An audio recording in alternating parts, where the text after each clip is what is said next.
Hello, everybody. Today we're going to be looking at a poem that is called She Walks in a Beauty by the great romantic poet Lord Byron. So let's begin with some information about the poet.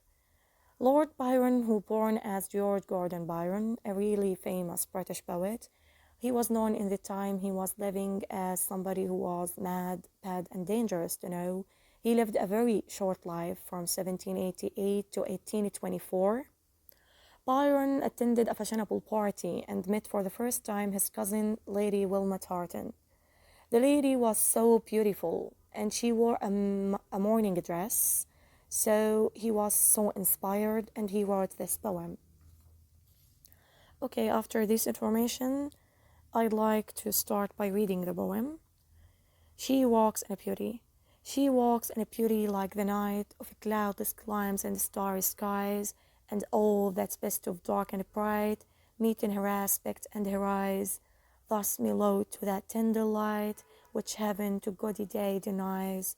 One shade the more, one ray the less, had half impaired the nameless grace which waves in every raven tress, or softly lightness over her face, with thoughts serenely sweet express how pure, how dear their dwelling place.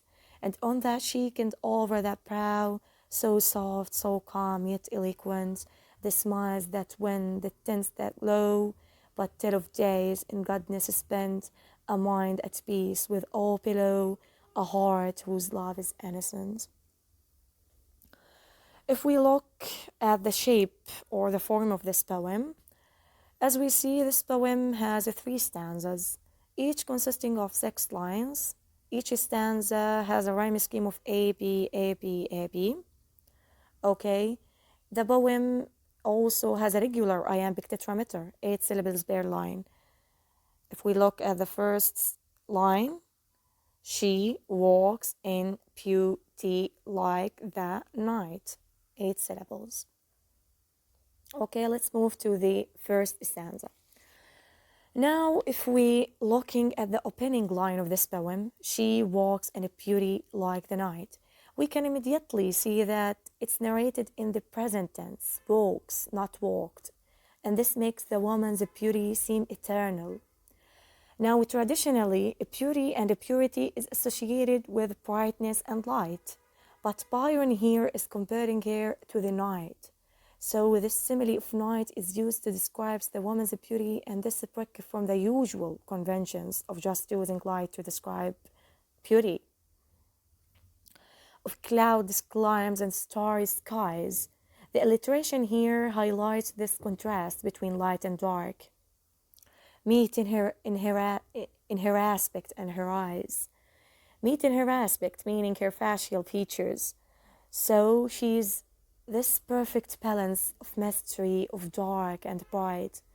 So the imagery here suggests that her beauty is pure, yet a little bit mysterious.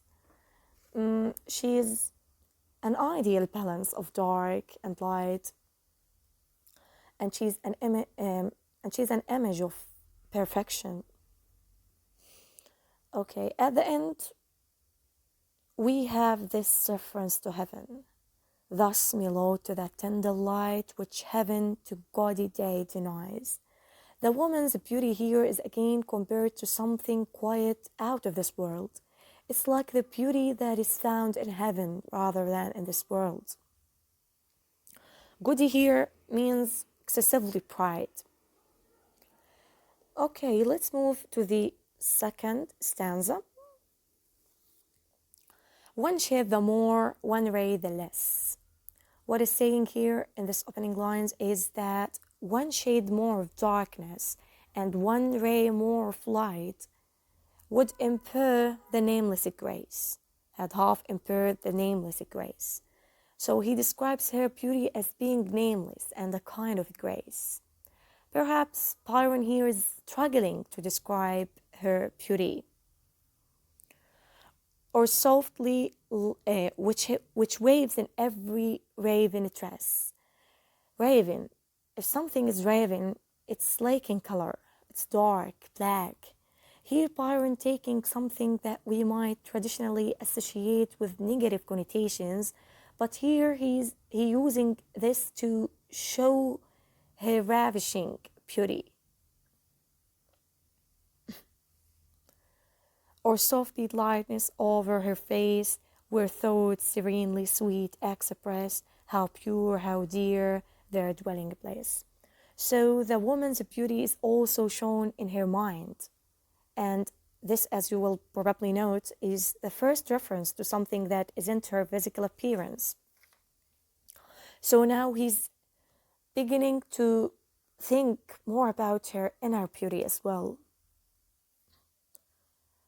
Okay, let's move to the last stanza.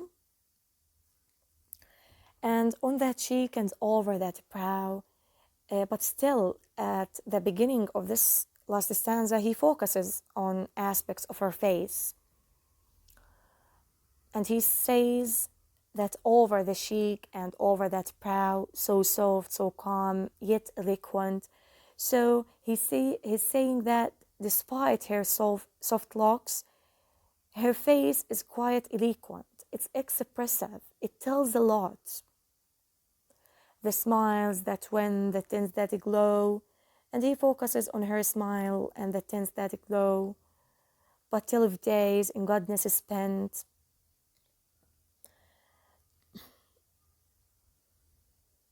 Now, the narrator tells us that this woman has lived a moral life. She spent days in godness.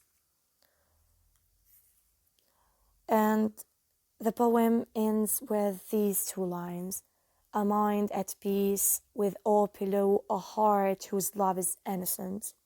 A mind, a heart is what this poem ends on. It is the first distressed syllables in these lines. And this actually, as I note, the first reference to love in the poem. I think this could be because Byron is only physically attracted to this woman rather than really loving her. So the poem ends with a focus on her inner beauty. It's a transition from looking purely at physical appearance to ending with a focus on her inner beauty. So there are three major themes. The first one is beauty. Of course, romantic poets sought to idealize beauty by exploiting the emotions. The woman's outer beauty relates in the inner, as we see. The second one is harmony. Light and dark exist together in the psyche of this female.